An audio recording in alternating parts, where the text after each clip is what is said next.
Welcome to Rolling Reflections. I'm your host, Eric Beach, and I've rolled, I've reflected, and I'm going to share that with you. And it's been a little bit of a struggle. I don't look at this as a failure in any way, but the last two classes I went to, I wasn't able to reflect in a way that I could share with you. And this is how life goes. Things happen.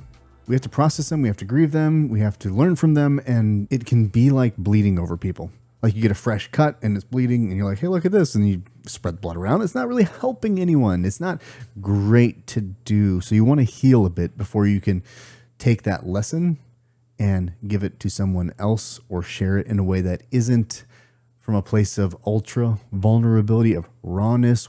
There's a difference between sharing an empowered story and sharing something before you're ready to share it. When you share something before you're ready to share it, it can feel very embarrassing. It can be shameful. And that can be because, oh man, what was I even sharing it for? Which is one of the feelings that I've had, the reflections I've had after this cascade of emotion and triggering experiences. It makes you question what it is that you're doing and why you're doing it. And these questions are healthy to have.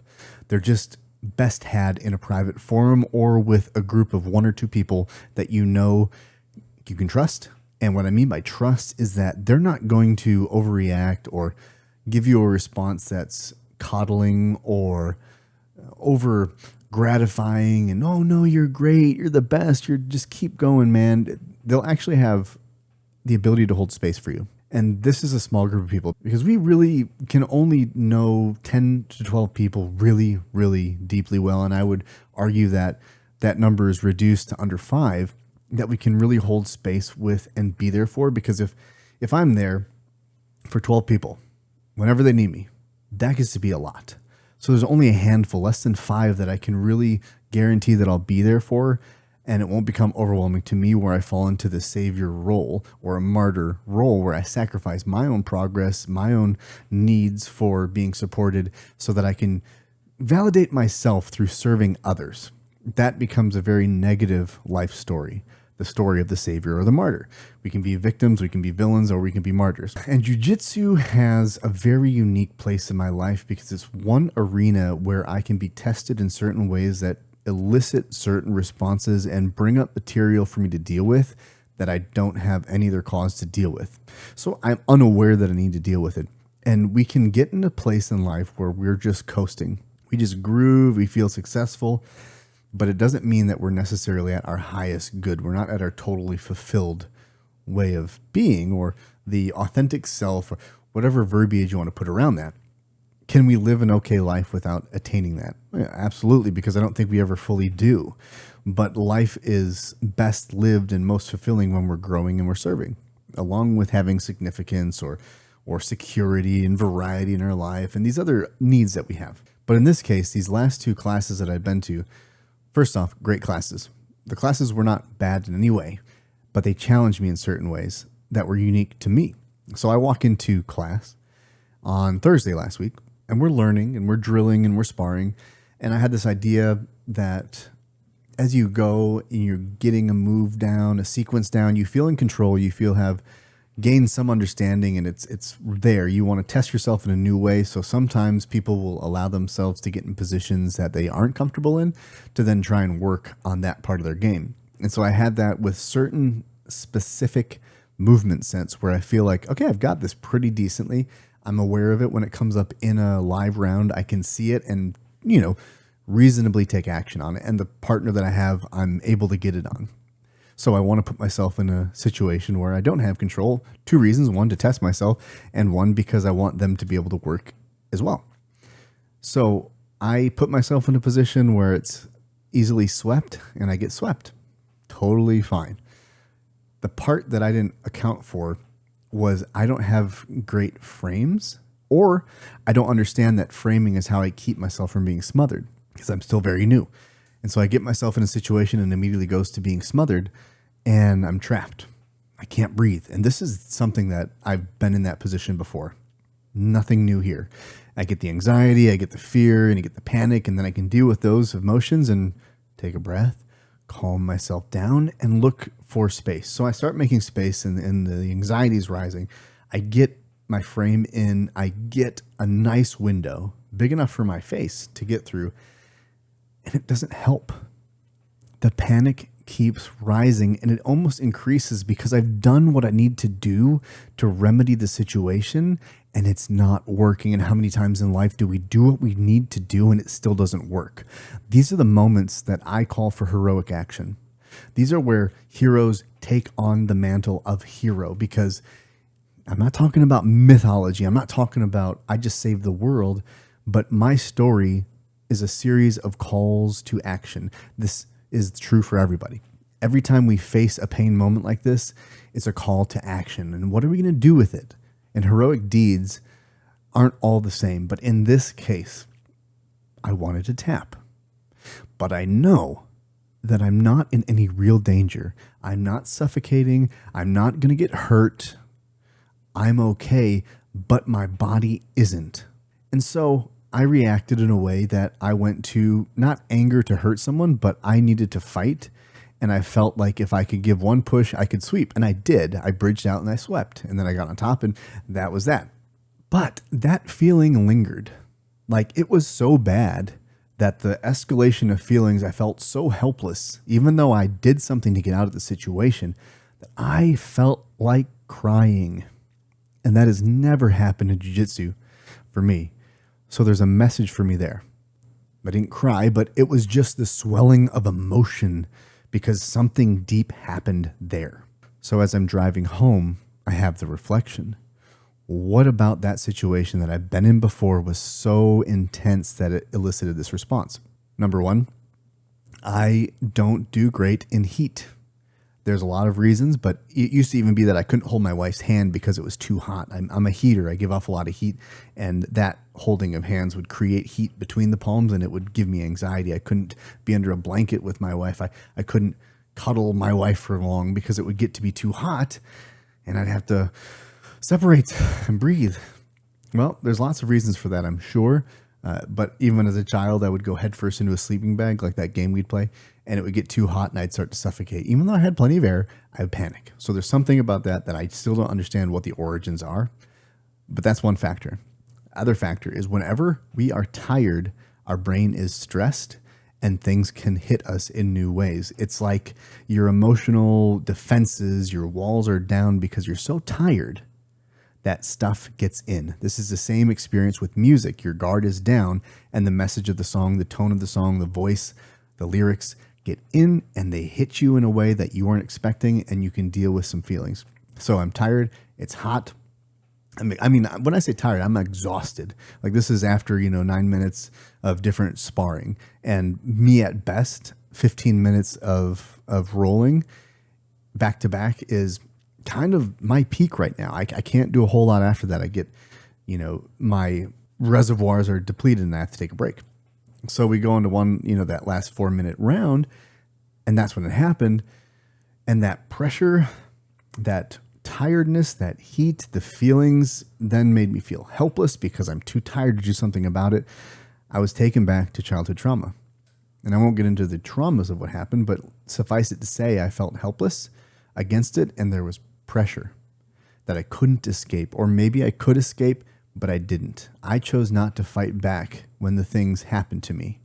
And just to be extra clear, this wasn't familial. This is outside of my family, the people that hurt me. And so I felt that rage in me in that role of feeling like the helpless kid, the helpless boy who wanted to cry but couldn't make a noise. But I felt that welling up, and it was the boy who was scared. Well, I'm not that boy, and I got to be the man who could use his strength and use his power to bridge out and fight back, still aware enough that this isn't really a fight. I'm not here to hurt somebody, and this person's not trying to hurt me. But I still felt it. And I still, in a positive moment, because I always try to find positive, was able to fight for that little boy, to show the little boy in me that I'm strong. We are strong, and he is welcome to be a part of me.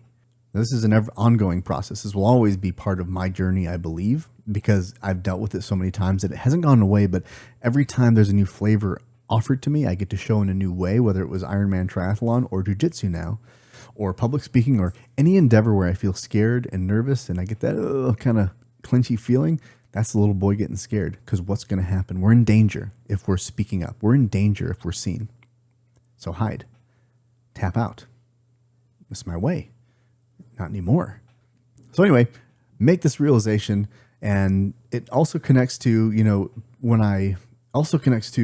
Fat Man Squeeze in Illinois. I went through this, maybe 8 years ago, went through this rock crevice. It's like 100 feet, and you're shimmying through it sideways. You get to a 90-degree turn, and then you go up the rest, and it about 50 more feet, and you're climbing through this thing, and it's just dark, and it's restrictive, and it's challenging, and there's a whole point where you have to breathe out, and then shallow breathe through, because your chest cavity with air in it is too wide to get through. So there's this real intense pinch point.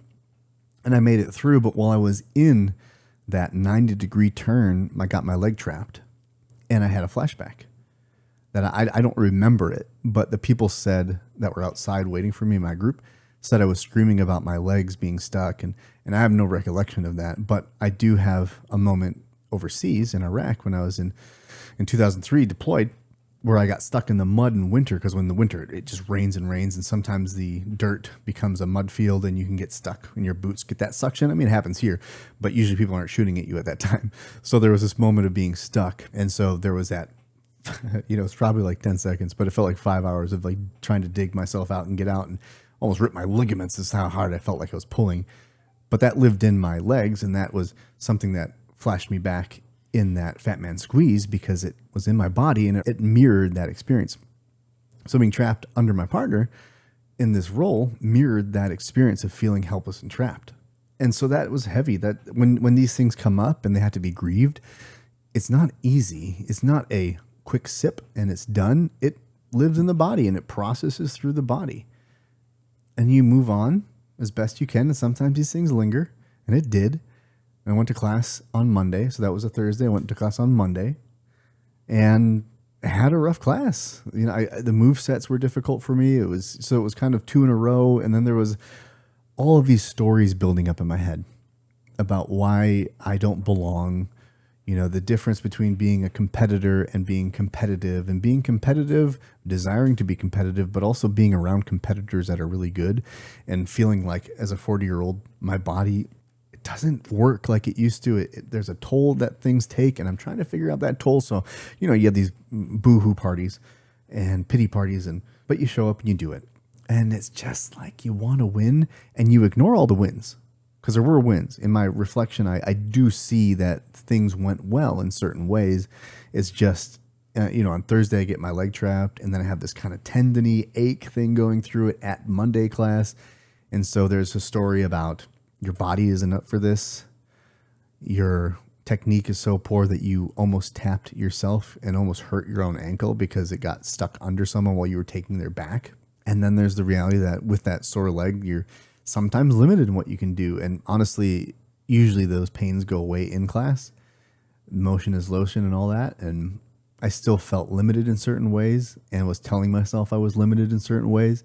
Limited is true, but that limit we often confuse for the word restriction, but it's a nicer way of saying it, because with limitations, you have to figure out how to get around them, or if you can't get around them, they become restrictions, but restrictions means you can't do it. I could do it.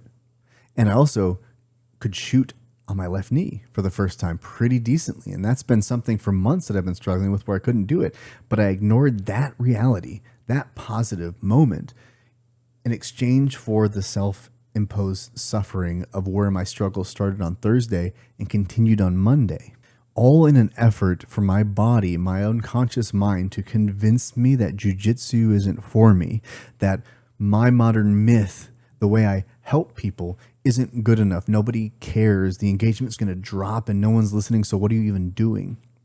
All of these little bits and pieces factor into the story I'm telling myself. And it got really intense that evening. And it got really intense last night. But last night, that intensity is what broke it. If we learn, and this is what I do through my modern myth, and I'm going to be looking at creating some programming to help people understand how to do this for themselves.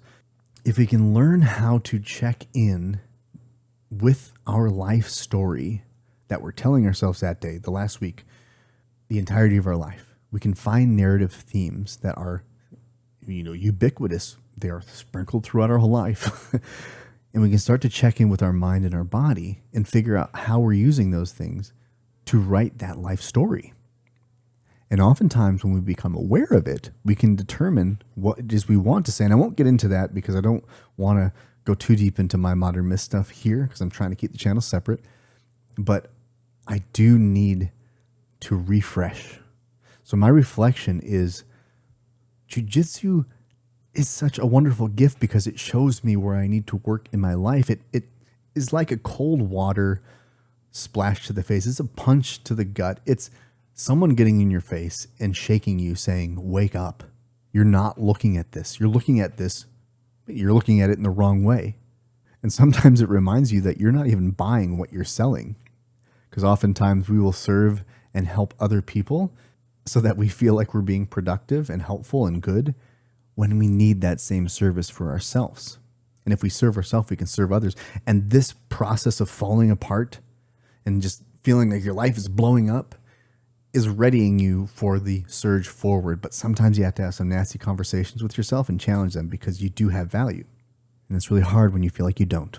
So these reflections are one way of me reminding myself, and I hope to demonstrate it for you so you can remind yourself what truth is, what limitations are, and how to prevent them from becoming restrictions.